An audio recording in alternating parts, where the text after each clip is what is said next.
Se não for, aí você faz, acho que deu. Foi. Bom, tá ótimo, gente. Tá ótimo. Tá bom. Vou começar a compartilhar a apresentação, porque assim a gente não vai para o assunto e já vai conversando nesse meio tempo, né? Então, está compartilhando? Acho que sim, né? E eu vou colocar agora na projeção de tela, e aí eu não vejo mais as pessoas, mas se cair alguma coisa, por favor, me avisem logo, tá? Então, como eu combinei com vocês, a gente vai falar sobre o sistema CEP-CONEP, os desafios de um novo CEP na área de CHS, Ciências Humanas e Sociais. Eu estou já na CONEP há uns 7 anos, comecei como um membro ad hoc, depois eu fui eleita como membro titular, né? Como titular já estou há uns 2, 3 anos, e o ano passado eu entrei para dentro da CONEP, a gente se divide nos trabalhos, e eu estou justamente naquele grupo que analisa as propostas de novos CEPs, né? Que a gente chama de Câmara CEP. Inclusive, a coordenação dessa Câmara, que é a assessora Edinalda, ela já se ofereceu, quando começarem as tratativas para um novo CEP, que a CONEP, ela dá o suporte para todo mundo, e a gente tem feito isso ao longo do tempo, nesse trabalho da CONEP, né? Mas eu vou falar, assim, uma visão geral do sistema CEP-CONEP para vocês, para quem não está bem habituado a isso, e para os que já conhecem, para reforçar aí os tópicos, né? Porque a regulação da ética em pesquisa no Brasil, ela começa em 88, com essa resolução número 1 de 88. Só que essa foi uma resolução do Conselho Nacional de Saúde que ela não pegou, né? Ela não foi para frente, não houve um envolvimento da sociedade científica, nem da comunidade dos conselhos de saúde, e, no fim, ficou, assim, 8 anos, de 88 até 96, sem nenhuma regulação que funcionasse claramente, e aí, em 96, graças a um grupo de trabalho que foi constituído pelo Conselho Nacional de Saúde e que trabalhou nessa resolução 196, que realmente se estabeleceu, então, que se criou a CONEP, que é a Comissão Nacional de Ética em Pesquisa. Esse grupo teve várias pessoas que trabalharam, mas foram coordenadas pelo professor William Rosny, que já é falecido, mas a gente ainda tem, por aí na comunidade, muitas pessoas ainda que são dessa época, né? E, em 2012, foi a reformulação dessa resolução. Então, vejam, a resolução 196, ela foi tão marcante, ela funcionou muito bem, estabeleceu o sistema da CONEP, dos CEPs no país, e ela perdurou por aí quase 16 anos, né? E um pouco mais.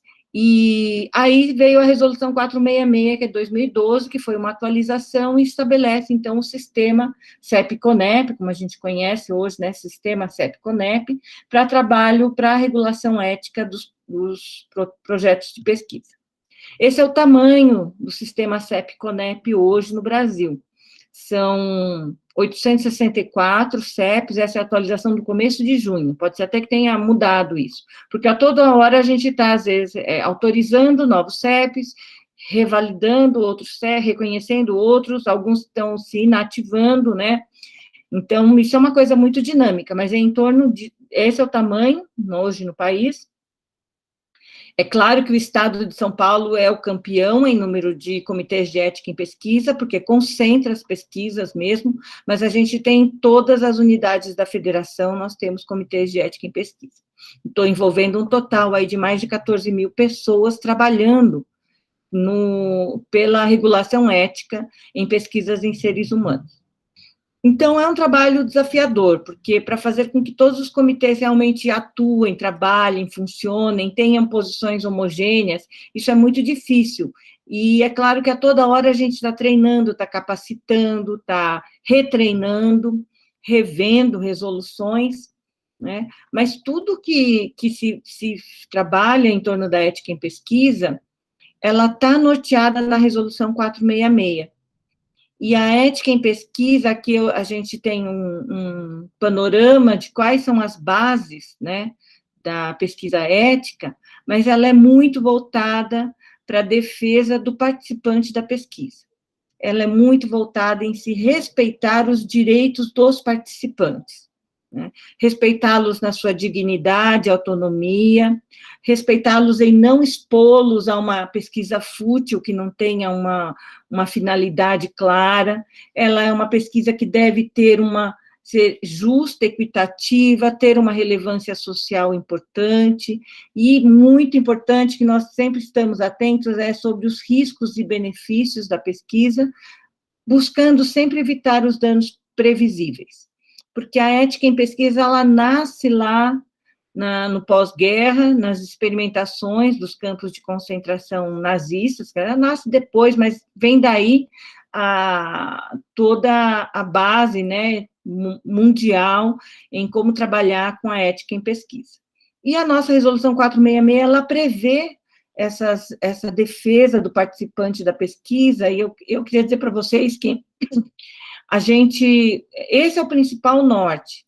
O Comitê de Ética em Pesquisa, ele não pode ser visto como um órgão que vai ajudar o pesquisador a aprovar uma pesquisa, não é essa a função. O Comitê de Ética em Pesquisa está lá para a proteção das pessoas que estão sendo pesquisadas. E, dentro desse pensamento, o Comitê de Ética em Pesquisa, ele tem um representante que é indicado por entidades do controle social. E esta daqui, a resolução mais nova, foi publicada essa semana passada, que é sobre a designação e atuação de membros do CEP que são indicados por entidades do controle social. Então, essa participação é muito importante, que é a participação da comunidade dentro do CEP. E tem toda uma forma de indicação, um número, eu vou falar a respeito. Aqui são as resoluções norteadoras principais, a resolução 466/2012, e a resolução 466 já previa uma resolução específica abordando as pesquisas na área de ciências humanas e sociais. Essa resolução veio em 2016, foi muito discutida e debatida antes da sua implementação, é a resolução 510, mas eu digo para vocês que ela é uma resolução irmã da 466, porque os princípios norteadores da 510 também estão na 466. Ele não difere nos termos, mas os princípios, a regra geral, ela não muda. E tem essa norma operacional, que ela é muito importante, porque ela organiza como os procedimentos, como se dá o processo, né? Como é que você submete, como não faz, a forma, tem muitas orientações, tem regras do processo de trabalho dentro do sistema CEP-CONEP. Nós temos outras resoluções que estão sendo revisadas, então, sabe, a resolução de registro de credenciamento está sendo renovada, nós estamos com uma comissão trabalhando com isso, a resolução 304, que é com população indígena, que é do ano 2000, então, realmente, ela já está sendo revista, mesmo a 441, que é de biobancos e biorepositórios, ela está sendo revista dentro da CONEP. E aí, acho que a principal mensagem que eu queria passar para vocês é sobre o papel dos comitês de ética em pesquisa, que é a proteção do participante. É assegurar que a pesquisa ela seja realizada com princípios éticos, que a pesquisa não explore as pessoas, né, os participantes, porque nós sabemos que existe, sim, uma diferença um degrau muito grande na área de pesquisas da área biomédica, isso é enorme, né, porque a pesquisa é o médico, o pesquisador que recruta um participante que é um paciente, então essa diferença é muito grande, mas continua sendo grande quando um pesquisador de uma grande instituição vai fazer uma pesquisa numa escola, vai fazer uma pesquisa de campo num abrigo, ou numa comunidade religiosa, ou mesmo uma pesquisa pela internet, porque existe o nome da instituição atrás, que ele é muito grande, e que é claro que a gente tem que tomar cuidado para que não tenham desvios éticos na realização dessas pesquisas. E, às vezes, as pessoas falam, mas o que exatamente é a pesquisa? Está lá na resolução 466. que é a produção do conhecimento, é o avanço do conhecimento, mas um processo em que a gente vai coletar dados, analisar dados, testar propostas para produzir um conhecimento.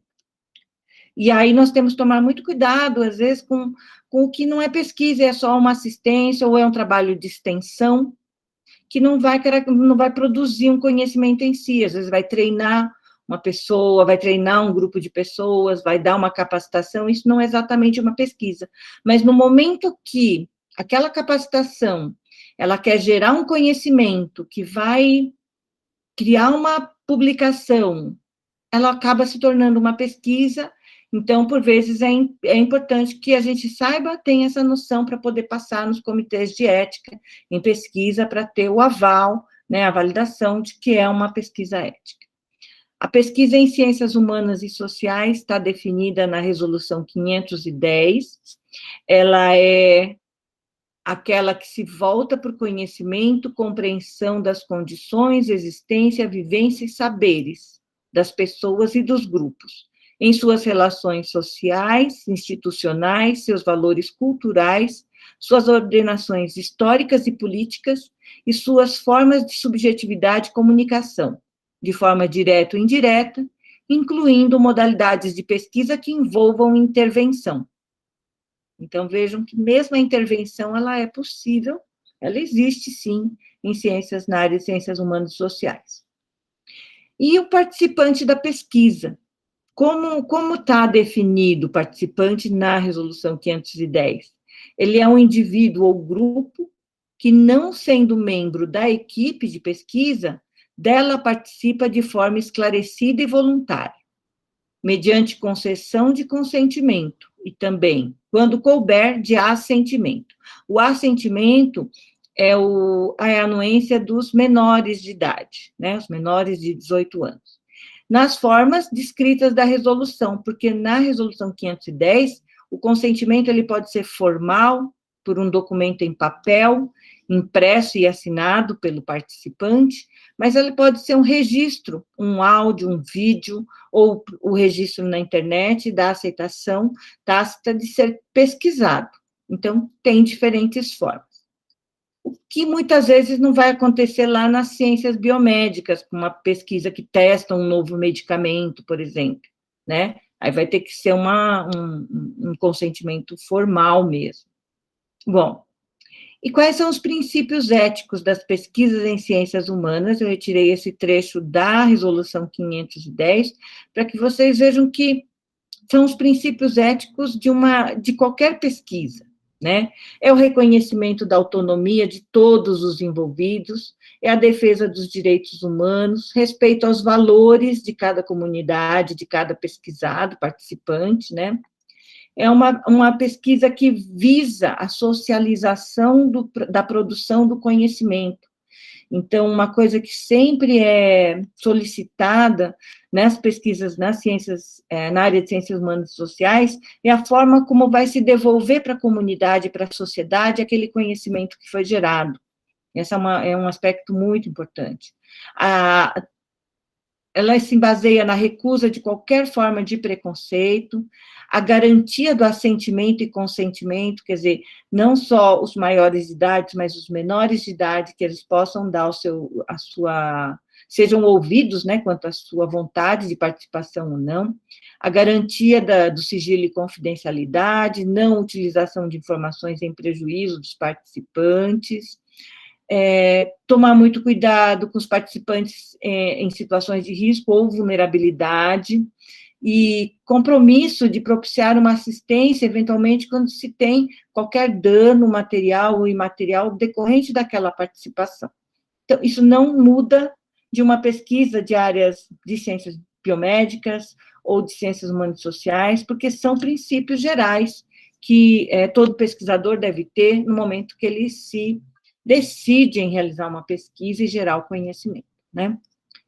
Bom, vou falar um pouco, então, sobre o registro e credenciamento de CEPs. Isso não é uma coisa muito simples, porque não é do dia a dia do pesquisador, mas como a proposta é a abertura de um novo CEP, é importante que vocês tenham essa noção de como isso se dá dentro do sistema CEP-CONEP. A resolução que norteia a abertura de um CEP é a Resolução 370, de 2007, que ela está sob revisão aí para ser mudada, e vai regulamentar o registro e credenciamento.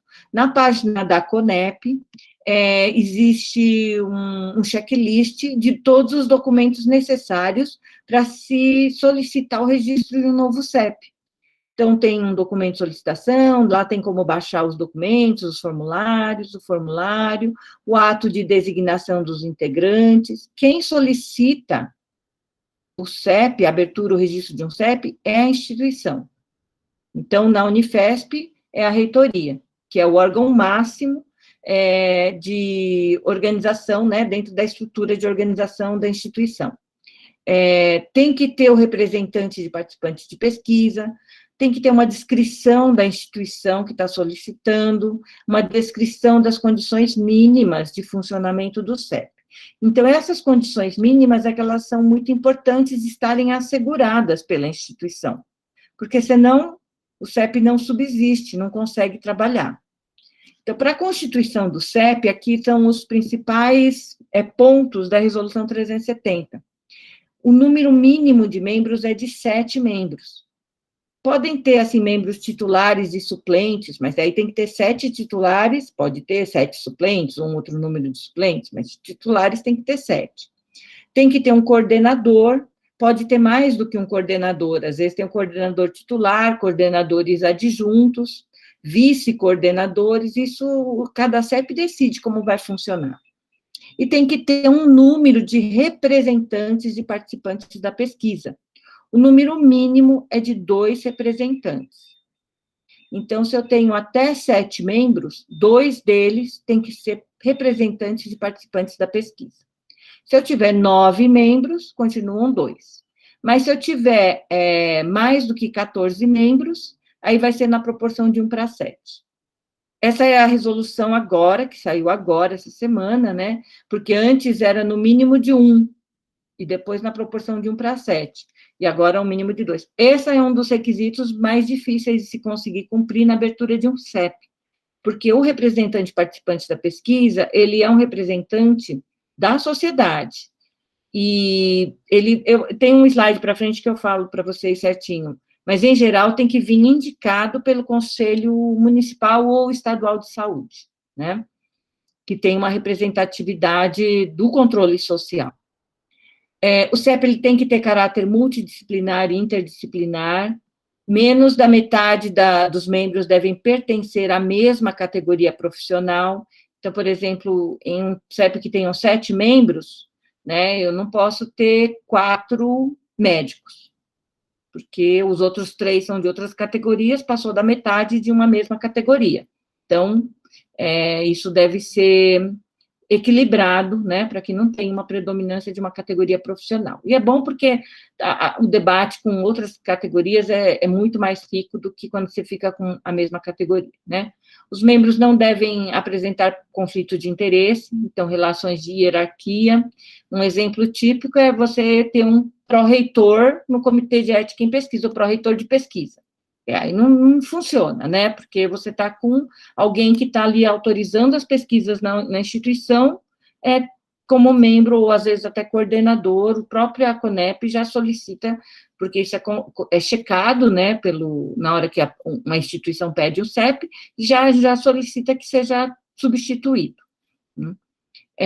Tem que sempre ter o link dos currículos desses membros do CEP, com exceção do representante e do participante, né, porque, em geral, vem da sociedade, né, do controle social, e comprovação de experiência em pesquisa de pelo menos 50% dos membros do CEP. Isso também é uma coisa subjetiva, né, assim, tem orientação, é do nível acadêmico, tem publicação, quer dizer, não tem um critério rígido, claro. O documento importante é o ato administrativo institucional. Então, esse ato é o ato da instituição que ele designa quem são os membros do CEP. E é claro, né, é o reitor da instituição quem vai fazer esse ato administrativo, que vai dizer, olha, nesse CEP vai ser tantas pessoas, aqui tem um modelo do ato administrativo, né? São tais e tais membros, né? Os titulares, suplentes e a coordenação e tal. Quer dizer, isso já tem que estar pronto, e aí se manda lá para a Conep para pedir a abertura de um CEP. Então, por quê? Porque o CEP, ele é um CEP que está subsidiado, ele é apoiado por uma instituição que a gente chama de mantenedora, né? Pela instituição mãe que vai abrigar o CEP. Inclusive, as condições mínimas, né, desse funcionamento vai exigir que se tenha um regimento interno já elaborado para esse CEP. O regimento interno ele vai nortear o funcionamento do CEP. Então, existem várias formas de fazer um regimento interno do CEP, mas tem algumas coisas que são importantes de serem pontuadas, né? Tem que ter a garantia de segurança dos participantes, proteção de sigilo e confidencialidade. No regimento interno vem dito como é a composição, os mandatos, como funciona, de quanto em quanto tempo tem reuniões, como são emitidos os pareceres, onde que é o endereço daquele CEP. O CEP ele tem que ter um endereço físico, ele tem que ter um espaço físico destinado ao CEP. Então, a instituição tem que destinar um espaço físico e tem que destinar um funcionário administrativo, porque senão, realmente, o CEP não funciona, não consegue trabalhar como ele deve trabalhar nos seus fins e objetivos. E o regimento interno ele tem que ser aprovado por aquele colegiado, que vai ser o primeiro colegiado de um CEP, né? Aqui estão as condições mínimas, tá? Que tem que estar assegurado, tanto dentro do regimento, como dentro das propostas lá, do ato administrativo e tudo mais. É aquela composição adequada, com aquela proporcionalidade da categoria profissional, e com o número certo de representante do participante da pesquisa. Tem que ter o compromisso de emitir pareceres em 30 dias, ter o envio de relatórios semestrais à Conep, o quórum mínimo das reuniões é de 50%, isso tem que estar no regimento interno, local, horário de funcionamento, espaço físico, tem que ter já previsto uma forma de registro das reuniões.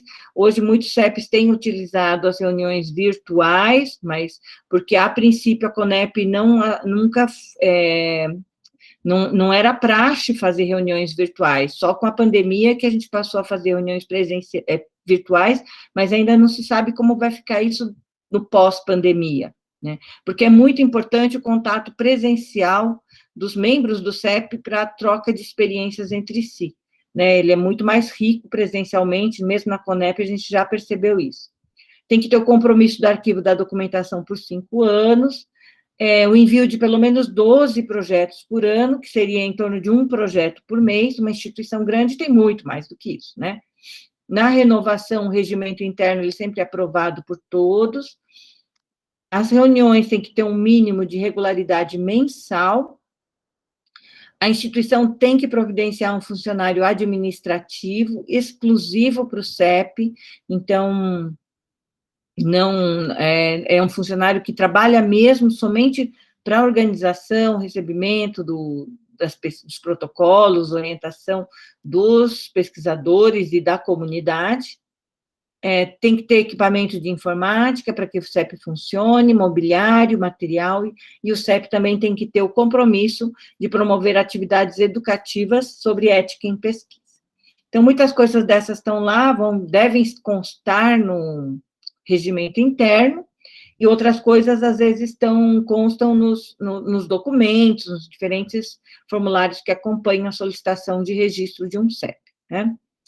A questão do representante do participante de pesquisa, ela é uma reivindicação já antiga da sociedade, das entidades que atuam no controle social, e no Conselho Nacional de Saúde, essa resolução que saiu agora, que é essa 647/2020, ela que regula quais são as pessoas que podem ser chamadas, podem participar de um CEP como alguém que atua no controle social, um representante, né, do controle social.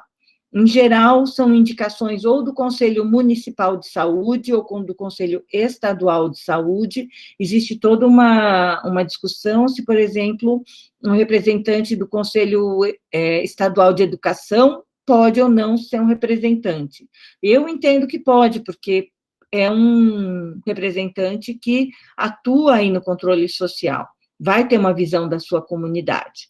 Tá? Mas isso, em geral, vindo de um controle de uma entidade, assim, não tem dificuldades para ser aceito como representante participante da pesquisa.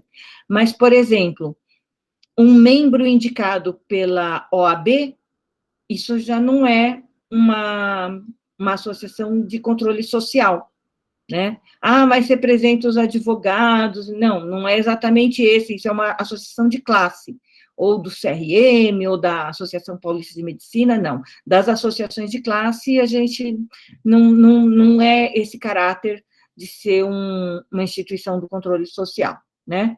Aí tem todas as características e tem, inclusive, um formulário que é padrão, né, que é uma sugestão para ter essa indicação do representante participante da pesquisa. Representantes de sociedades de patologias é muito comum, né, doentes portadores de anemia falciforme, portadores de diabetes, doenças raras, quer dizer, tem muitos que vêm dessas associações.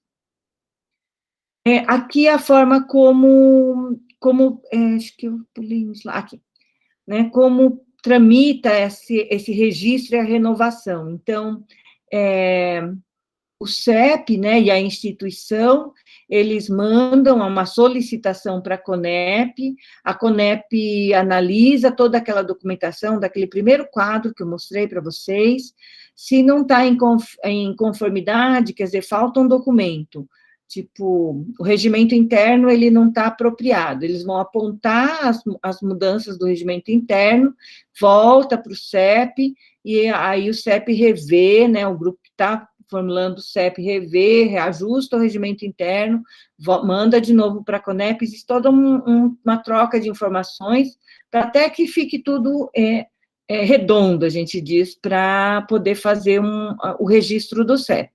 Quando chega tudo em conformidade, está ótimo, já vai para a Câmara Técnica, que é a Câmara CEP, falei para vocês, que vai deliberar se já está em condições de ser um novo CEP, e passa pelo pleno da CONEP. E aí vai ser aprovado, não aprovado, em geral, quando já pela Câmara já foi aprovado, ele é aprovado na plenária e se envia a carta de abertura do CEP. E nesse registro inicial e no cadastro, é obrigatório que todos esses membros desse novo CEP façam uma capacitação, né, uma capacitação num sistema, do sistema CEP-CONEP, tá? Então, essa capacitação, hoje, a gente tem feito dentro desse projeto, que é o projeto de qualificação do CEPs, é um projeto de educação à distância. Então, a gente tem um site lá que é vinculado ao Hospital Moinhos de Vento, lá do Rio Grande do Sul, mas isso daqui foi um projeto, ainda é um projeto, né, muito grande de qualificação dos CEPs, que a CONEP tem visitado os CEPs para fazer um ajuste, fazer um treinamento e uma capacitação de todos os CEPs para que eles tirem suas dúvidas, se atualizem com os marcos regulatórios e realmente atuem na forma como a sociedade espera dentro dos seus princípios, né, de proteção ao participante da pesquisa. Tá? Esse projeto de qualificação é um ensino à distância, são uns 12 módulos, a cada 6 meses a gente cria novos módulos para poder treinar e retreinar, e vem toda a orientação de como se funciona, como se trabalha dentro do sistema CEP-CONEP, né? Então, aqui eu estou quase finalizando, porque acho que é importante a gente poder debater um pouco para vocês entenderem como tudo funciona. A CONEP é uma instância colegiada, ela tem essa natureza consultiva, deliberativa, normativa, educativa, e é independente. ela está vinculada principalmente ao Conselho Nacional de Saúde, que é um conselho do Ministério da Saúde, mas dentro dos conselhos, ele é um conselho que foi formado por lei, eu acho, e ele não foi dissolvido na atual gestão federal, né? Então, ela realmente é um conselho que tem muita força dentro do Ministério, e a gente vive ali nos embates políticos para não só para provar, vocês imaginem agora, nessa pandemia, o número de pesquisas com vacinas, com novos testes, novos medicamentos, foi um período muito desgastante, de muito trabalho da CONEP, para garantir que as pesquisas tramitassem no país de uma forma ética, ou de uma forma minimamente, né, razoável, para a gente proteger as pessoas, e ainda assim escaparam algumas, mas é importante que todo o sistema CEP-CONEP, quando ele analisa e decide, né, em aprovar aquele protocolo de pesquisa, o sistema, ele se torna corresponsável, né? Então, essa visão é muito importante, a gente é corresponsável para garantir a proteção dos participantes. Por isso que eu já estava comentando com vocês sobre a importância do CEP ser próximo da instituição onde é realizada aquela pesquisa, né? Quando o CEP ele é próximo, ou ele é na instituição, ele sabe quais são as limitações, as fragilidades das pesquisas realizadas no seu entorno, na sua comunidade, e os participantes têm, fisicamente, eles têm é concreto, né, a imagem da instituição que está realizando aquela pesquisa, eles têm onde buscar ajuda, ou reclamar, ou perguntar, ou tirar as suas dúvidas, caso se sintam prejudicados ou com problema dentro da sua participação na pesquisa, né?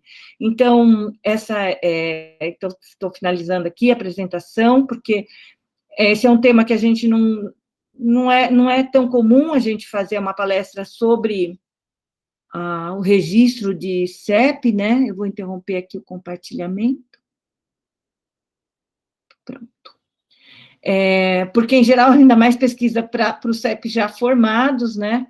Mas eu achei que era muito importante vocês terem essa visão, para ter uma visão da dimensão do sistema CEP-CONEP no país e dos desafios, né, que é para montar um novo sistema CEP-CONEP. É isso, obrigada a vocês, estou aí à disposição para as dúvidas.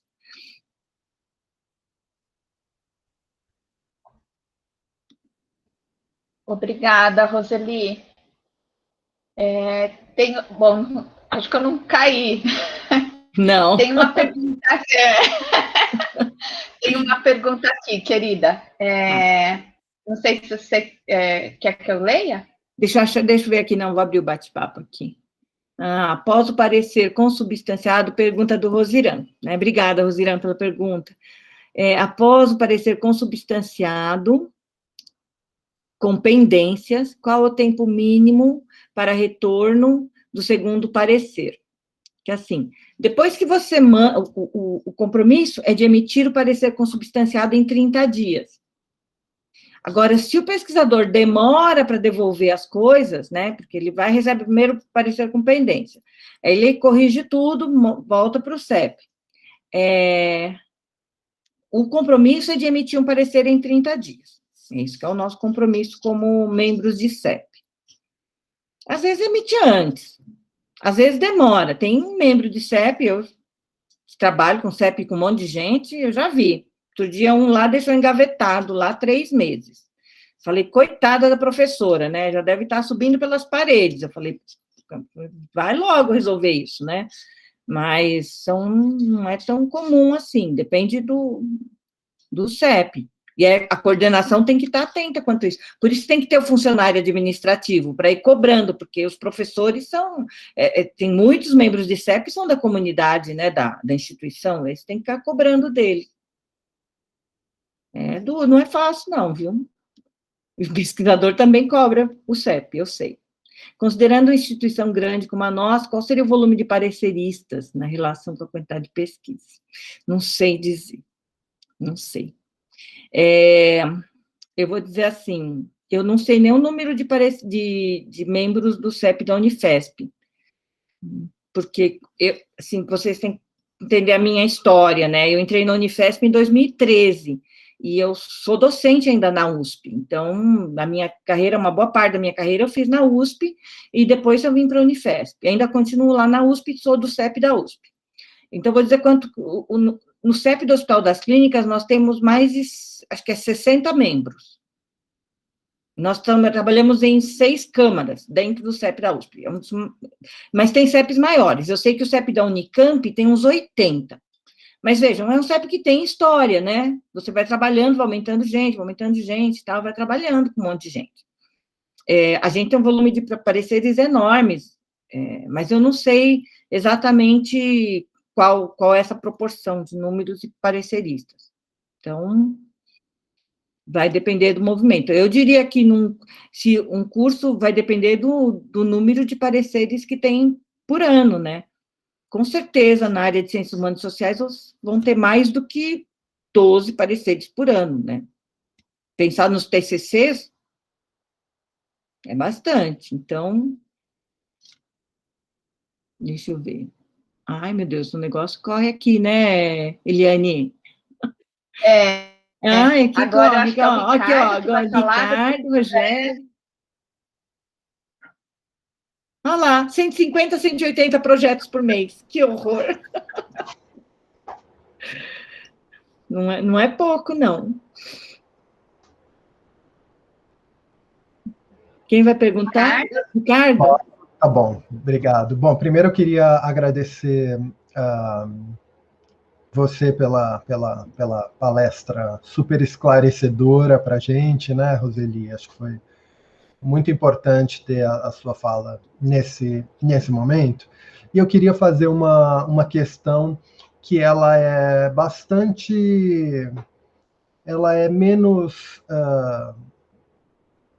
normativa, digamos assim, e mais política, né? Então, vou inclusive, direto ao ponto, né? A gente teve, numa reunião anterior, uma fala, né, que sugeriu importante, muito esclarecedor, inclusive, também, mas que sugeriu para a gente que havia, digamos assim, a expectativa de que um CEP mais voltado às ciências humanas e sociais dentro da Unifesp emergisse naturalmente do CEP já existente, quase que como uma consequência natural e gerada a partir daquela equipe, né? Eu gostaria de saber como é que isso é visto do ponto de vista da avaliação, né? Do ponto de vista da avaliação da proposta para a criação de um novo CEP, digamos assim, que não seja feito... Isso faz diferença? A grande questão é essa, né? Faz diferença que um CEP seja, digamos assim, seja proposto... Filhote do anterior. Exatamente. Ou se ele é uma proposta de um grupo mais ou menos exógeno? Essa é a minha pergunta. Acho que tem uma dimensão normativa, sim, mas talvez diga respeito mais a essa política. Isso é política da instituição, né? Se a instituição ela quer um CEP e fomenta para que o seu CEP principal forme um novo grupo, aí é uma coisa. Pode ser feito tranquilamente, você tem um CEP que se origina de um CEP principal, e aí já tem um número X de pessoas, já tem pessoas que já estão meio acostumadas com a instituição, cada instituição é de um jeito. Eu vou te contar lá na USP, né, na medicina da USP, no Hospital das Clínicas, teve um ano que a gente foi solicitado, por uma decisão política, se ter um segundo CEP, porque o volume era muito grande. Abriu o segundo CEP, que era o CEP da faculdade. Então, vinculado ao curso médico, mas foi lá para a faculdade. Aí esse CEP perdurou por uns 8 anos, e agora voltou, juntou tudo de novo. Foi uma dor de cabeça, nem conto, mas voltou, decisões políticas. A CONEP, ela não entra nessas decisões, né? Assim, se a instituição quer, faz, monta, atenda aos critérios, né? Manda daquilo do jeito que precisa, garanta o seu funcionamento. Se quer separar, separa. Quer juntar, junta. nasce um novo de um outro lugar, se vier dentro dos moldes que a Conep deseja que seja um CEP, está ótimo, né? Eu vejo na Unifesp, eu não sei com quem que eu estava conversando outro dia, eu falo assim, quando você tem uma inércia, o que acontece é isso, a sociedade se movimenta, né? Você tem uma inércia da administração, você vai ficar esperando, o povo não se mexe, porque você começa a ter movimentos de outros lugares para atender a necessidade, porque vocês têm uma necessidade. Então, se ninguém se mexe lá, alguém tem que fazer alguma coisa, né? Assim, a Conep não tem regulamentação para isso, não tem normativa, assim, que diga, só pode vir assim, mas só que, assim, diferente de algumas instituições, a Unifesp, ela tem um CNPJ, né? Né, Ivan? Eu acho que é isso. É uma pessoa, a Unifesp tem um CNPJ É um só. CNPJ. Então, qualquer CEP criado na Unifesp, ele vai ser vinculado a esse CNPJ. Porque tem algumas instituições que têm vários CNPJs. Não sei qual, não é federal, que não são federais. E aí tem outros, e o que vincula como instituição proponente é o CNPJ. Então, a Unifesp, para criar um novo CEP, tem que sair do CNPJ da instituição mãe, que é a reitoria. Entendeu? Então, tem umas complicações desse negócio aí, mesmo dentro da Conep, ele é confuso, mas aí há pouco tempo me explicaram isso.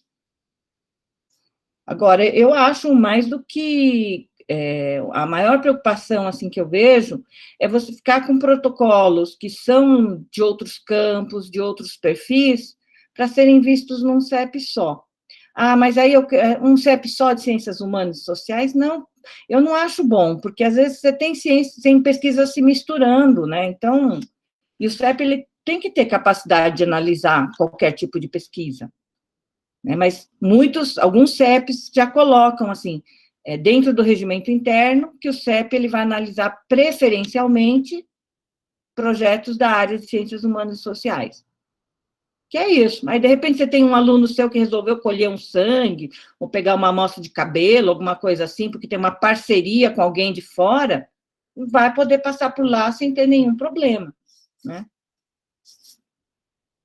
Mas é complicado, eu sei. Obrigado, Roseli. Não sei se ajudei muito, né, Manu? Quem quer perguntar? Rogério? Rogério. Eu começo dando boa tarde a todas e a todos, as pessoas, colegas que eu conheço e os que eu não conheço. Vou me apresentar brevemente, só para saber de onde eu falo, né? Eu sou cientista político e sou do Departamento de Ciências Sociais. Então, eu vim aqui ver o que está acontecendo. E aí, eu ainda não sei se eu estou entendendo ou não. Porque, na verdade, é assim. Então, eu vou chegar numa pergunta bem objetiva. Na verdade, a minha pergunta é, a minha inquietação, se ela se resolve com a criação de um CEP de Ciências Humanas e Sociais, ou se a gente tem que sair do Ministério da Saúde, porque tem uma cultura, tem uma trajetória dependente aí. Será que eles vão realmente entender o trabalho do antropólogo na sua especificidade? Então, eu vou contar um caso que eu vi no corredor, que é assim, que é de verdade, aparentemente. O mestrando em Ciências Sociais foi entrevistar o Zé Dirceu. E aí, por causa daquele inciso 10 do artigo tal, que eu não vou lembrar agora qual, ele teve que, inclusive, se comprometer. Se o Zé Dirceu, sobre Lava Jato, falasse alguma coisa que o comprometesse, ele fosse em cana, né, a pessoa, o orientador e o mestrando tinham que se comprometer que iam ajudar a pagar o advogado, que em última análise é o que está escrito lá. Qualquer dano material e imaterial que o Zé Dirceu tivesse, admitindo que costurou para fora numa entrevista sobre Lava Jato, sobre o que fosse, a gente ia ser parceiro dele, né? Então, veja a especificidade de um trabalho como esse, né? Será que dentro do Ministério da Saúde um dia isso vai ser reconhecido? Então, minha pergunta objetiva é assim, pela sua rodagem, esqueci de agradecer a quem está organizando essa conversa, porque ela é muito necessária, né? Eu vou agradecer na pessoa da Eliane, mas parabéns ao grupo, quem botou isso de pé, e sobretudo a Roseli, professora Roseli, que está aqui nos ajudando a entender. Professora Roseli, pelo seu conhecimento, é muito diferente a interpretação que um CEP de Ciências Humanas e Sociais dá para os mesmos dispositivos, porque a gente vai trabalhar com a 510, com a resolução 510 do mesmo jeito. Eu vou ter que ajudar o Zé Dirceu a pagar o advogado, seja um CEP de Ciências Sociais, ou seja um CEP do jeito que ele é hoje na Unifesp. Você conhece as interpretações no varejo? Sabe se isso realmente faz diferença para questões como essa que eu estou trazendo, concreta? É isso, gente. Obrigado. Eu vejo o seguinte, eu acho que tem que ter uma boa representatividade no CEP. Se você tiver um CEP só, que tem que atuar nessas duas áreas, tem que ter pessoas das áreas de ciências humanas e sociais, e tem que ter pessoas discutindo pesquisas em ciências humanas e sociais o tempo todo, junto com os outros profissionais. Então, geralmente, nós, membros de CEP, a gente já tem uma visão mais aberta, né? A gente fala, a gente é meio fora da casinha mesmo, né? Fica trabalhando de graça, sim, porque ninguém recebe, viu, por trabalhar em CEP, só ganha trabalho. Mas eu falo que um bom é quando a gente está junto com um antropólogo, está junto com um psicólogo, está junto com assistente social, está junto com um historiador, e você discute uma pesquisa com outros profissionais com outra visão. Esse é melhor, porque você vê diferentes visões. Eu, quando fui para o CEP da Escola de Enfermagem, tinha lá aquela pesquisa, primeiro não sabia o que era bola de neve, né? A bola de neve foi uma descoberta para mim, quando fui para lá, faz uns anos. Não sabia o que era isso. Falei, gente, que é isso, bola de neve? Isso não tem na medicina. Aí fui aprendendo. Aí depois tinha a pesquisa em que o participante revê o texto, né? O entrevistado revê o texto e conserta. Fala, não, o meu discurso não é esse. Ele vai e fala, isso também não tem lá na medicina. E aos poucos a gente vai aprendendo as diferentes técnicas, até as pesquisas de campo, hoje tem muita coisa. Então, é muito rico para o participante, para o membro de CEP, quando ele consegue enxergar a visão de outras áreas. Mas eu acho que dá conta, viu? Eu acho que os comitês dão conta, porque hoje a gente tem comitês com representatividade muito grande. Mesmo lá na CONEP, e a Ângela, que é a antropóloga que está na CONEP, ela levanta, às vezes pergunta mesmo. Ela fala assim, gente, eu não estou entendendo, que isso não é da minha área. Quando você faz esse negócio assim, assim, assado, tá certo, é isso. E é para isso que a gente tem um comitê, é para ter diferentes pessoas tirando as dúvidas e vendo se é razoável ou não o que aquele pesquisador está propondo. Aí, quando aquele povo resolve entrevistar o pessoal na Cracolândia, né, a gente fica de cabelo em pé, né? Porque o professor manda o aluno lá na Cracolândia, né? Assim, quero ver se você vai junto. Me garante que você não vai deixar largar o aluno sozinho lá na Cracolândia, né? E aí, por exemplo, não dá para passar termo de consentimento na Cracolândia, né? Imagina.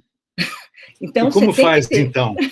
Não faz, é o registro só, não faz, tem que ter essa visão, entendeu? Vai pedir indenização? Não tem. Então, tem que ter por isso que é importante que seja plural, sabe? Tenha muita gente. Vê dessa forma. E o CEP, que é muito voltado para biomédicas, tem dificuldade de enxergar, viu? Tem. Isso não é coisa da Unifesp. No Brasil é assim mesmo. E por isso eu sei, tem muita gente querendo dissociar, mas eu não acho bom, viu?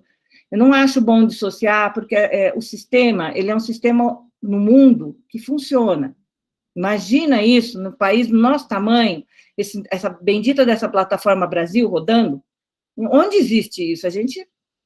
Né, que você tem forma de consultar, de ver o que está acontecendo, quer dizer, num país do tamanho do nosso, ele é tudo bem, a plataforma não funciona de vez em quando, mas para o nosso tamanho do nosso país, ele mudou o cenário da pesquisa e o controle, né, de saber realmente como andam as coisas por aí. É isso. Obrigado. Imagina. Obrigada, Roseli. Agora é a Cristina. Obrigada de novo, Roseli, e também para os colegas que não me conhecem, eu também sou do campus Guarulhos, também da área de ciência política, e a minha questão, acho que vai um pouco além da questão de se criar um CEP de ciências humanas, ou ampliar o CEP atual. Eu fico pensando mais na questão da demanda em si pelos pareceres do CEP. Eu acho que, por exemplo, a baixa presença aqui de colegas da área de humanas nessa reunião mostra que muitos dos nossos colegas, né, em especial do Campus Guarulhos, não estão muito preocupados com isso. Por quê? Porque eles continuam fazendo pesquisa e não são cobrados a ter um parecer do CEP. Essa que é a realidade, as pesquisas continuam acontecendo, é só olhar o currículo Lattes dos nossos colegas, e não passam por parecer do CEP. Então, eu vejo que o nosso problema da Unifesp é até um pouco anterior a isso, né? Eu acho que tem dois problemas, né? Um que o Ivan tocou no assunto de um outro, né, aspecto da universidade, mas eu acho que é problemática essa questão da centralização que a gente tem, então ter um grupo e esse grupo ter, né, poderes, né, quase sobrenaturais sobre a vida acadêmica de todos os outros na universidade. Então, isso eu acho um problema. Agora, outra questão é isso, não existe mecanismos institucionais que forcem os pesquisadores, né, em especial da área de humanas, a buscar os pareceres do CEP. Então, porque se eu tenho, né, um projeto, né, financiado pela FAPESP, ou seja lá por que instituição for, e essa instituição não me cobra um parecer do CEP, eu vou fazer essa pesquisa, eu vou pegar esse financiamento sem o parecer do CEP. Essa que é a realidade. Então, o que eu vejo, né, no trabalho que nós precisamos fazer é realmente ter um trabalho de educação dos pesquisadores na área, porque eu não vejo, digamos assim, uma pressão política suficiente em cima da reitoria para ou se ampliar ou se criar um novo CEP por causa disso, porque não há a demanda do outro lado. A vida dos pesquisadores não está se alterando porque existe uma resolução 466, porque existe uma resolução, né, 510, não está se alterando. Essa que é a verdade. Então, antes de a gente começar o processo de se criar um novo CEP ou não, que eu acho que só pelo tamanho da universidade já se justifica, né, para não levar essas questões de conhecimento de metodologia também em consideração, eu queria saber o seu ponto de vista, você que já está há tanto tempo aí né, nesse métier, como é que você vê essa questão da demanda? Como que os pesquisadores podem entender que o CEP faz parte da vida deles como pesquisadores e que não há, digamos assim, né, razões para comer pelas beiradas, por exemplo, né? Então, eu queria que você comentasse um pouco sobre isso. Tá, obrigada, Cristina. É complexo mesmo, né? Se você não é cobrado, por que você vai fazer? Pesquisador é igual, viu? Da área de ciências humanas ou das áreas biomédicas. Ninguém me cobra, não vou dar esse trabalho. Agora, quando na nossa área, quando a gente vai publicar, se você não tiver aprovação, você não publica, né? E também as pessoas não querem estar naquela sensação de estou na ilegalidade, estou fora da norma, estou fora da recomendação. Tem muita gente que não quer, né? Mas aí a pessoa pensa assim também, nossa, mas vou mandar essa minha pesquisa lá para aquele lugar que ninguém entende nada do que eu estou falando, vou falar da bola de neve, ninguém vai entender o que é isso. É complicado, não é simples, não. Mas eu acho que, eu não sei exatamente como funcionam CEPs específicos na área que são preferenciais para ciências humanas e sociais, mas eu vejo que eles começaram num movimento há cerca de uns 8 anos, 10 anos atrás, né, que começou essa movimentação para se criar, e hoje a gente tem alguns CEPs já grandes, né, na áreas que são preferenciais para ciências humanas e sociais. E aí eu acho que quando o pesquisador, o docente, o aluno, ele sabe que existe lá um comitê que vai enxergar o seu trabalho com os olhos do que ele faz, né? Eu acho que é mais fácil, sabe, Cristina? Eu acho que teria que começar, que seja com pouco movimento no começo, porque à medida que a comunidade ela vê, porque o CEP ele regula, mas a gente faz um trabalho muito educativo, né? Porque o projeto vem torto, e tem um monte de gente que é professora, a gente não se aguenta, a gente vai dando dica, conserta aqui, conserta ali, você não vai chegar no lugar nenhum com isso. Quer dizer, tem os aspectos positivos do CEP, a gente não fica só dizendo, não faça que não é ético, não é. A gente acaba norteando, recomendando, orientando, dentro dos pareceres, ou até dentro do que a gente emite ali, ou às vezes chama para conversar. Eu acho que é melhor até começar com um movimento menor, uma demanda menor, e ir crescendo aos poucos. Mas para a comunidade acadêmica, eu acho que se ganha muito, porque você aprimora e você entra nas normas. Agora, eu não sei, na área de ciências humanas e sociais, vocês acham que não é solicitado, né?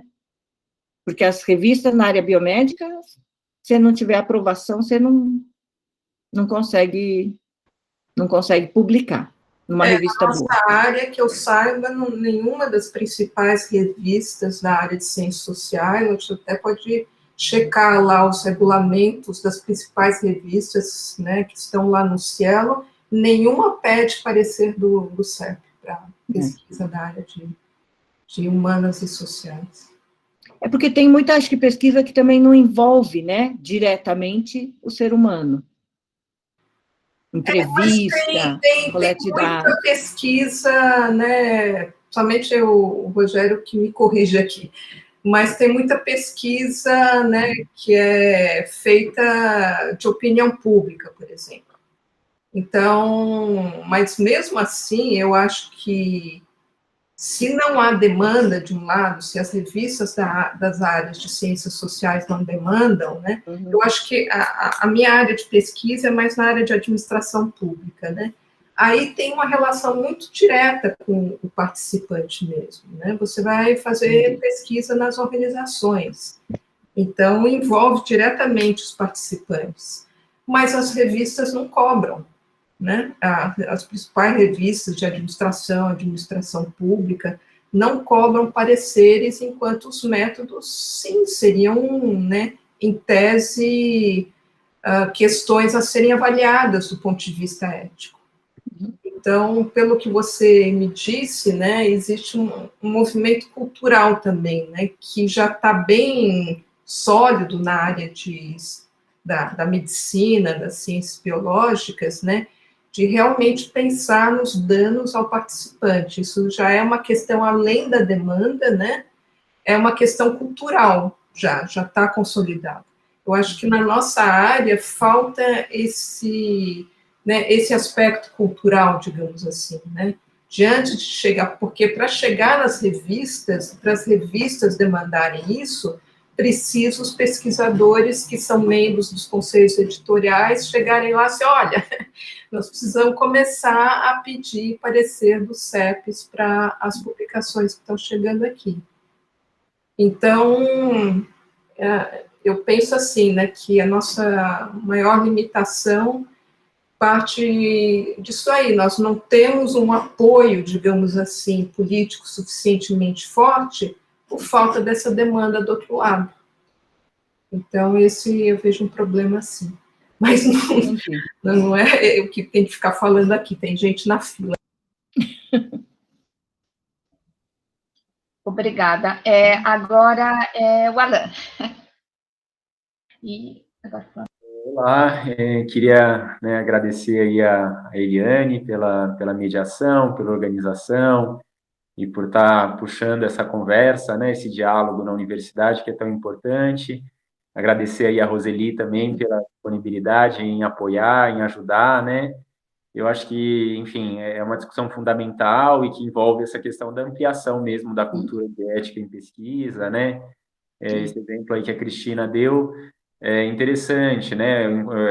Eu encontrei outro dia uma estudante, né, que fez um trabalho muito legal com mulheres egressas da prisão, e aí perguntei para ela, né, ela estudou sociais, se tinha passado pelo Comitê de Ética em Pesquisa, né, se ela tinha, né, a possibilidade de usar os dados, tal, para escrever uma publicação, né, eu falei, os dados são legais, vamos trabalhar nisso, né, Mas aí ela falou que não, que ela nem sabia que ela tinha que ter passado pelo Comitê de Ética e Pesquisa, né? Então, aí, assim, a estudante fez a pesquisa, um trabalho super interessante, mas nem vai poder. Eu falei para ela, olha, eu aconselho que você não utilize os dados, né? Não publique, não faça nada, porque, né, vale aí para o seu TCC, mas não dá para colocar em circulação, né? Enfim, né? E, assim, eu não, né? Acho que a gente, né? Como coletivo, né, como grupo, a gente, né, já percebeu que, assim, né, a questão, né, não é fazer a crítica, né, do funcionamento do CEP atual, mas a gente tentar projetar, né, outras possibilidades, né, mas, enfim, é inevitável aqui comentar, né, eu submeti 3 projetos de mestranda, né, para o Comitê de Ética em Pesquisa da Unifesp, né, enfim, como pesquisador, como alguém que trabalha com metodologia, eu não recebi nenhuma orientação que se referia exatamente a questões de ética em pesquisa, né? Mas eu recebi um conjunto de pendências em relação a questões burocráticas e de preenchimento, que não estavam, né, explicitadas nas orientações de preenchimento, nem nos formulários, nem nos documentos do CEP, né? E então dá um exemplo assim, né, bem básico assim, né? Não há nada nas pesquisas de 2 estudantes que desse qualquer margem para compreender que haveria participantes menores de 18 anos, né? E nós não mandamos termo de assentimento porque não tinha participante menor de 18 anos. E aí a pendência gerada você tem que declarar que todos os participantes são maiores de 18 anos. E isso não está explicitado em lugar nenhum. Podia estar explicitado lá, podia não gerar uma pendência, mas vai gerar uma pendência porque não está explicitado, né? E eu sei que não é o parecerista que faz isso, é o que faz a anotação, né? O funcionário que faz a anotação. Mas a minha preocupação é a seguinte, né? Enfim, eu poderia citar todos os exemplos, né? 3 projetos parecidos, pareceres completamente diversos, né? Ou seja, qual que é a grade desse parecerista? O que ele utilizou de referência, né? Como é que eu posso receber? E aí, inclusive, né? O que eu fiz? Juntei as 3 estudantes, né? Falei, olha, a gente vai responder as pendências que apareceram nos 3 projetos na carta de resposta das 3. Porque se voltar de novo lá, pode ser que o que ele não apontou aqui de pendência gere uma nova pendência, né? Então eu não tinha lá esse item, falei, vamos fazer observações e vamos colocar as outras pendências que foram apontadas nos outros projetos. Eu falei, vamos tentar evitar aí um ciclo infinito de idas e vindas com pendências, né? Então, estou tentando evitar isso. Mas, assim, nada disso se refere a questões éticas. Tudo isso se refere a questões burocráticas, questões assim, né? Não colocou a letra maiúscula ali, não fez isso, não fez aquilo. Né? Não tinha nenhum problema de termo de consenso, nada que... É isso, nada referente a questões éticas. Então, assim, a minha preocupação né, a gente criando um novo CEP, né? A gente tem condições... de promover uma formação, né, dos servidores que vão fazer a anotação, dos pareceristas que vão dar os pareceres, né, para que o foco seja o trabalho com as questões éticas e não com as questões burocráticas, a gente tem como alterar isso ou, enfim, nós vamos ser, né, sempre, né, vitimados, porque a gente acaba sendo vitimado mesmo, né, por uma discussão que não é sobre ética, né? A gente acaba sendo vitimado por uma discussão que é burocrática, né? Ou a gente não tem como escapar disso, né? Eu queria saber, assim, né? Como é que a gente pode criar um CEP, né? Porque que nem o nosso CEP. Para mim, 25% de aprovação, por causa desse tipo de problema, tá errado. Não me parece que tá legal. Me parece que tem alguma coisa aí que precisa melhorar, né? Então, são essas questões assim que eu acho que me preocupam bastante, e eu queria saber se a gente vai conseguir avançar, né, tendo um CEP preferencial para as ciências humanas, né? A gente tem que dizer isso, é preferencial para as ciências humanas. Obrigada, Alan, pelos seus comentários, eu acho que avança sim, viu? Eu não sei como é que funciona lá o CEP, porque a gente na USP não trabalha com assessoria. que são pessoas que preparam o parecer antes para o relator. É claro, na CONEP a gente trabalha com assessoria, tem pessoas que preparam o parecer antes do relator, que vai lá, confere e tal. E é um trabalho muito difícil, se a pessoa não tiver experiência, de dizer, olha, isso daqui está ali na regra, na norma, né, que a gente diz, não é lei, na norma, mas não precisa ser estrito. Vou dar um exemplo, botar número de páginas no termo de consentimento. Vai fazer diferença se tiver uma página só? Eu recebi essa pendência no meu projeto que eu mandei para a Unifesp. O termo de consentimento tinha uma página. Eles mandaram botar o número da página, que era 1 de 1. Então, eu pus lá, 1 de 1. Falta desse tamanho, né? Não tem, né? Tem coisas que você pode estar na norma, mas não é necessário. Tinha outras pendências. Tudo bem, tinha outras pendências, vai, manda. Tem aluno de iniciação, tem que rodar, tem que andar, né, o trabalho do aluno. Mas o CEP tem que ter bom senso, né? Eu falo assim, tem que ter posições razoáveis, tá? E isso, às vezes, não acontece no CEPs, não é só na Unifesp, não, em todos os CEPs. Vem um pouco da CONEP, a CONEP já foi muito intransigente, a CONEP mudou nos últimos anos, tá? Graças ao Jorge Venâncio, que tem uma mente, assim, muito boa, é um líder muito bom, e a gente tem buscado contornar essas coisas que são muito burocráticas. Isso se mostrou muito presente na Covid, porque na Covid tinha muito projeto que tinha que sair rápido e não foi por número de páginas que a gente segurou o projeto para aprovar e para poder rodar logo as pesquisas que precisavam sair, entendeu? Então, mas depende, sim, do CEP, e eu acho que melhora, sim. Mas depende das pessoas, né, que estão lá. Mas não sei, esse negócio de fazer essas notas antes aí é muito ruim, porque é que nem lei, pega a lei lá e aplica sem saber o que está fazendo, aí dá nisso. Mas não tem uma solução muito boa, assim, prática, não, tem que... Infelizmente, isso aí no país inteiro, viu? Se depara com isso. É triste, né? É triste. São pessoas, né? E a gente não tem... E cada projeto é um projeto, né? Então, é complicado, não é fácil, não. E não tem comitê de ética que seja amado, viu? Todos os comitês de ética em pesquisa são odiados pelos pesquisadores, nós já sabemos também. Já nos conformamos. Ele nem fala muito, mas a gente já se conformou. Eles até tratam bem a gente na frente, mas depois estão todos xingando o CEP. Não tem jeito. Né? É que acaba se tornando um sistema que vai na direção oposta àquilo que ele deveria estar fazendo, né? Que é a educação para a ética em pesquisa. Né? Eu ouvi na sua fala, ouvi na fala dos colegas do CEP e da Unifesp, né? Sempre essa defesa, né? Não, a gente trabalha para garantir os direitos, né, dos participantes, né? Esse é o foco, né? Mas aí é isso, quando a gente vê esse monte de detalhe burocrático, parece que é um sistema que existe por si mesmo. Então, né? Alan, o que acontece? Quando você pega o projeto da indústria farmacêutica, se você não põe essas amarras, é perigoso. É perigoso, sabe? O que a gente não pode, aí falar assim, é a mesma regra, né? 2 medidas, 2 pesos, 2 medidas, né?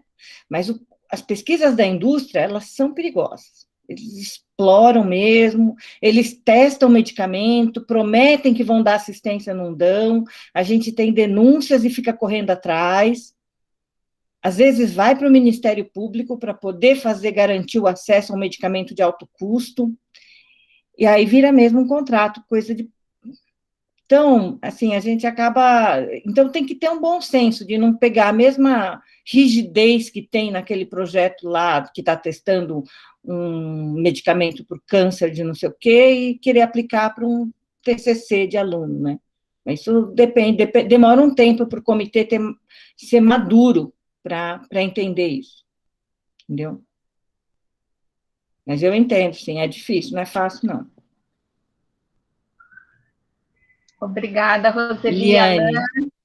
Agora sou eu. Eu vou aproveitar na minha fala e vou perguntar se os colegas aceitam ficar mais uns 10 minutos. A gente está chegando no teto.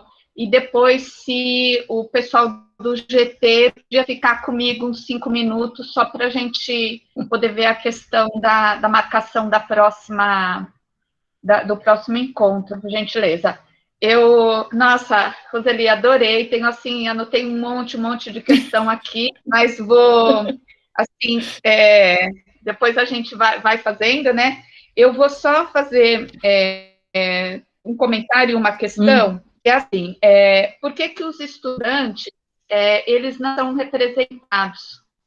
Porque eu acho que uma forma da gente também conseguir que as pessoas compreendessem melhor, né, o CEP, eu acho que também era envolver, né, os alunos de pós, ou mesmo agora os alunos da graduação. Um comentário que eu ia fazer para o Rogério, né, assim, explicando bem brevemente, né, eu acho que essa questão, ela foi levantada agora muito pelo reposicional do IFESP, né, que ele acabou cobrando o CEP, coisas que, por exemplo, as revistas da minha área não cobram, entendeu? Então, eu acho que a gente tem aí um período para poder fazer essa formação, né, poder fazer esse trabalho que a Cristina muito bem levantou, né, mas eu acho que também a gente precisa se reconhecer nesse espaço. Então, quando chama né, os docentes, como eu fui agora assistir aquele da proteção de dados, e a gente vê que não tiveram, apesar de eles estarem respondendo lá um problema que eles receberam, eles não estarem preparados para as questões das ciências humanas, a gente começa a ver o nosso... Eliane caiu. Ficou justo na fala dela. Tadinha. O problema, às vezes, quando eu caio, eu organizo a reunião e eu caio no E aí entra de novo? Não consigo entrar de novo, porque eu precisaria autorizar eu mesmo entrar de novo. Eu estou preocupada que isso vai acontecer com ela não vai conseguir entrar de novo, porque ela... Mas eu teve... ela entrou. Roseli, eu queria aproveitar que, enquanto a Eliane está voltando, agradecer a palestra. Eu vou ter que sair às 6h30 em ponto aí, que nem cachorro magro, como a gente fala, né? Tem que marcar uma reunião logo em seguida. Mas ótima conversa, né? O pessoal da FAP lá disse que é bom mesmo, né? O pessoal que foi da FAP. Só ter uma informação que você vai sair rápido. A Unifesp tem mais de um CNPJ, sim, viu? Um CNPJ por instituto. Mas não muda o barra só, o Flamínio? Então... Não é o barra, não é 0002, né, de filial? Eu acho que o CNPJ é o mesmo, muda o barra, que é 0001. Eu não sei, estou aqui falando de orelhada, tá? Mas eu acho que é 001, 002, e não sei se cada um tem um CNPJ próprio, não. Deixa eu dar uma conferida. Eu não sei se qualifica o fato de ser filial já como outra, porque muda o não, mas mesmo sendo barra é outro CNPJ. Isso faz diferença quando você vai comprar aqueles equipamentos controlados, substâncias controladas pelo Exército, não sei o que, eles usam um CNPJ, outro, então tem mais de um CNPJ assim. É que é muito centralizado e aí eles ficam, né? Vai lá, Eliane. Vai, Eliane. Eu não vou ligar minha câmera, gente. Eu não sei se conseguiu ouvir o meu finalzinho. Não. Nossa, eu nem sei que horas que eu caí. Foi agora há pouco, não foi muito tempo. Não, era só explicar, eu estava só falando um bocadinho dessa questão do repositório, né, do porquê que surgiu a demanda, da importância da formação, né, e da gente se reconhecer nesse espaço, né, então, de repente, um CEP de Ciências Humanas, apesar dele ser preferencialmente, o Ricardo deve saber mais falar sobre isso, acho que na próxima reunião a gente também deve contar com as colegas que eu acho que têm experiência em CEPs de Ciências Humanas, lá eu acho que é por unidade, né? Então, por exemplo, eu acho que aqui na Unifesp a gente ia ter que pensar como estruturar, porque, por exemplo, sei lá, Guarulhos iria colocar a sua unidade nesse CEP. Diadema, se calhar, também colocaria, entendeu? Ia ter que escolher, né? Eu acho que colocaria mais no de São Paulo, né? Então, porque eu acho que não dá para a Unifesp toda, cada professor colocar o trabalho onde ele quer. Eu não sei se a Roseli saberia responder isso. Aí eu tenho mais um monte de questões, mas vou passar depois para o Flamínio, e para a gente não atrasar muito. Quando a gente submete um projeto, a gente é vinculado à instituição que está submetendo. Porque, assim, quem submete o projeto, o pesquisador, você é o pesquisador responsável, você é responsável por aquela pesquisa. Só que, junto com o pesquisador, tem a instituição proponente, que também é corresponsável. Né? Então, por isso que eu acho que eu vi aqui na notícia, no chat, às vezes você vai fazer uma pesquisa na escola, numa escola de ensino fundamental aí. Passa lá pela escola, direção, mas eles querem que a sua instituição proponente também passe no seu CEP. Porque quando passa no CEP da sua instituição proponente, você está... aquela instituição grande está também se responsabilizando em mandar um aluno para fazer uma pesquisa, por exemplo, numa escola, numa creche, em algum outro lugar, no UBS. Então, isso no sistema de saúde é muito comum que essa que a gente fala, essa coparticipante, onde vai ser coletados dados, que o gestor de lá peça, mas como? Se a sua faculdade não está autorizando, não está bancando a pesquisa com você, como não está se responsabilizando, nós vamos entrar sozinhos nessa, né? Então, isso é uma coisa que acontece mesmo. Em geral, o pesquisador está vinculado a um CEP, né? Eu sou professora na Unifesp, estou vinculada ao CEP da Unifesp, numa pesquisa que vai ser feita sob a tutela dessa instituição, né? Vai representar uma pesquisa que é feita por um grupo daquela instituição. Então... No fim, a gente não escolhe o CEP, não, é o CEP em que a gente está vinculado.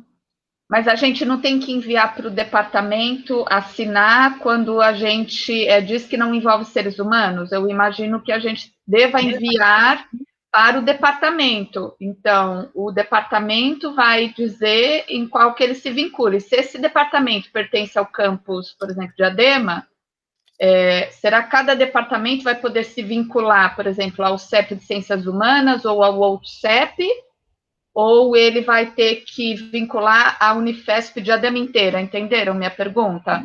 Porque, se não me engano, eu entendi da fala da Unicamp que é assim, não adianta a pessoa dizer, olha, eu quero que ela está no Departamento da Saúde, automaticamente o CEP dela já é o outro. Não adianta ela falar, eu quero que agora esse projeto passe no CEP de Ciências Humanas. Não é isso, Ricardo? Eu tinha entendido isso daquele vídeo do pessoal do CEP de lá. Não dá para escolher o CEP, isso eu sei. E o CEP também pode recusar se ele achar que aquele projeto não é da área dele. Mas, para quem você perguntou? Para o Ricardo? É que o Ricardo, ele é ele parece que foi da Unicamp, né? E eu ouvi esse vídeo da experiência da Unicamp, essa live. Eu não sei o fluxo atualmente lá, não, Eliane. A gente precisaria, já sair de lá faz um tempinho, né? Então a gente precisaria estudar mais, mas acompanho a Roseli, né? Que não dá para você escolher um CEP conforme algum tipo de conveniência, né? Tem um caminho, né, que você vincula a instituição proponente com o CEP. E aí vai vincular, acho que a unidade mesmo, porque aí sai como uma unidade daquela instituição. Tem uns ramos lá dentro da plataforma, isso tudo é fluxo da plataforma Brasil, né? Então, a Unifesp, ela tem um monte de subunidades. Uma delas é a Escola Paulista de Medicina. Então, a gente tem que ir achando lá o caminho para vincular a instituição nossa proponente. Na USP, também tem um monte de unidade, mas aí tem umas unidades maiores, às vezes perdidas. E isso é um problema da Plataforma Brasil, não é assim fácil, parece um lamaçal aquilo. Me perguntem não, que eu também, às vezes, a gente briga com o sistema. Mas eu sei que tem a forma em que você vincula as principais unidades para a principal. E tem que trabalhar, e tem que vincular carregando o CNPJ, e ainda tem alguns que não ficam com o CNPJ grudado, parece que está sem CNPJ por um erro da plataforma. Então, esse negócio não é simples. Não é simples, Eliane. Mas primeiro você tem que ter o CEP, depois você vincula as unidades. Entendi. Entendeu? Obrigada, Roseli. Acho que pela distância, eu acho que Diadema é mais lógico ficar vinculado a São Paulo do que a Guarulhos. Entendeu? Acho que é o Flamínio. Eu perdi o chat, gente, que apagou tudo. Sem problema. Eu já estou saindo, que eu tenho que dar aula agora. Só vou tomar um café e entrar em aula. Então, Roseli, obrigado pela fala, foi muito bacana. Depois a gente continua aí as... o que dá para a gente tirar de dúvida, que vocês já viram, tem umas coisas que eu também não consigo resolver, tem umas coisas que nem o povo da Conep resolve para a gente, mas tudo bem. Bom, valeu, gente, um abração. Tá bom, obrigada a vocês. Eu vou pedir para daqui a uns 5 minutos sair, porque eu tenho outra reunião, e eu preciso de uns 15 minutos. Então, se quiserem tirar mais alguma dúvida, Liane. Eu como caí, eu acho que tinha da Rosirã, mas eu acho que ela saiu, né? E eu acho que você, de certa forma, acabou respondendo um pouco. Ela que perguntou. A Secretaria de Saúde, eles pedem mesmo parecer da universidade. Eu vou escrever para ela e vou dizer para ela ver o finalzinho do vídeo. Aí eu não sei se mais alguém quer perguntar alguma coisa, porque daí eu ia parar a gravação e ia ficar com o pessoal para poder combinar a próxima.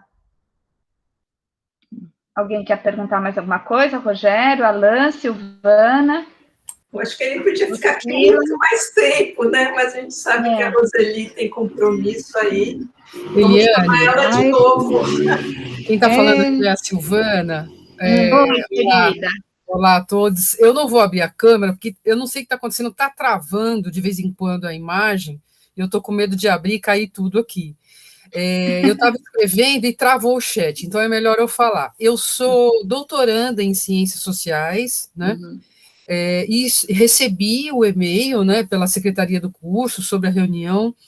Até me causou estranhamento, eu achei que teríamos muito mais pessoas aqui nessa reunião, que eu acho que é muito importante, né? Eu estou justamente naquele momento de adequação de meu projeto para encaminhá-la ao CEP. Eu estou naquele momento de odiar, né? Ler todas aquelas normas, né? Mas quando você entrar na Plataforma Brasil é que você vai odiar tudo. Pois é. Nós somos um grupo que entrou no ano passado, né? Nós somos a primeira turma de doutorandos em Ciências Sociais. São mais de 20 doutorandos, né? E cada um contando aí as suas agruras, à medida que consegue, que não consegue, que responde, que não responde. Mas eu acho que o que eu ouvi, assim, pelo menos eu já sei que em algum momento eu devo colocar que não vou entrevistar menores de 18 anos. Isso já me ajudou, né? Então, eu agradeço muito, e se houver outras que eu possa participar, gostaria também que, a rigor, eu concordo com a Roseli de que a heterogeneidade ajuda muito nesses pareceres, e, de outro lado, da área, né, de ciências humanas, às vezes parece que certas demandas são quase que impossíveis de alcançar da maneira como são dadas, mas que é importante que a universidade tenha conhecimento de quais pesquisas estão sendo tocadas. Eu acho que isso é importante, né, a chancela da universidade. Então, eu entendo perfeitamente a existência do comitê e da necessidade, né? Então é isso, tá aqui do lado de cá, do chão de fábrica, a doutoranda tentando adequar o seu projeto. Quero agradecer aí pela oportunidade. Obrigada, Silvana. Coloca seu e-mail aqui, querida, no chat, que daí a gente te adiciona no grupo e te envia os próximos. É isso, né, Roseli? Por que eles não estão representados nos CEPs? Eu não entendo isso. Não tem nada escrito nas legislações? Você diz as pessoas da área de ciências humanas? Não, sociais? os doutorandos, os mestrandos. Os doutorandos, não tem restrição, não tem vedação. Mas não o CEP que decide. O CEP que tem que se organizar de convidar, de encontrar pessoas interessadas. Na USP, a gente tem um aluno de medicina que está justamente na Câmara que eu estou lá no CEP. Ai, é tão bom, porque eles adoram organizar o grupo de WhatsApp, já contam as coisas. Eu falo, nossa, nada como você ter um aluno te ajudar nas coisas, né? Parece que eles têm mais tempo para fazer as coisas e fazem. Mas é muito importante, porque eles aprendem, né? Como funciona, como anda. Mas é que nem todas as representações, né? É difícil você encontrar o aluno motivado, né? E que é representante discente, às vezes roda, né? Mas o que nós temos agora é muito bom. Quando a gente acha um bom, é ótimo. Gente, eu vou aproveitar. Obrigada, Roseli. Foi ótimo. Eu vou parar a gravação, tá, gente? Ótimo. Então, só vou me despedir de vocês agora, mas estou aí à disposição para a gente tirar dúvidas. Para tirar as dúvidas da instituição, se precisar. Eu acho que é o papel de quem está na instituição maior e é docente aqui da Unifesp. Eu me senti na função, né? No dever mesmo de dar ajuda, porque a gente ajuda todas as instituições, porque não vai ajudar a instituição que a gente trabalha, né? E pela proximidade, a gente está aí, hoje com essas reuniões online, acontece isso, a gente entra e sai de uma e vai entrando em outra. Mas qualquer coisa eu estou à disposição para tirar as dúvidas, participo na medida do possível, tá, Eliane? Porque nem sempre a gente tem muito tempo, tá? Mas qualquer coisa pontual não pode me acionar, que a gente está o tempo todo aí ligado, tá bom? Obrigada, Roseli. Obrigada, colega. Tchau, gente. Um abraço. Tchau.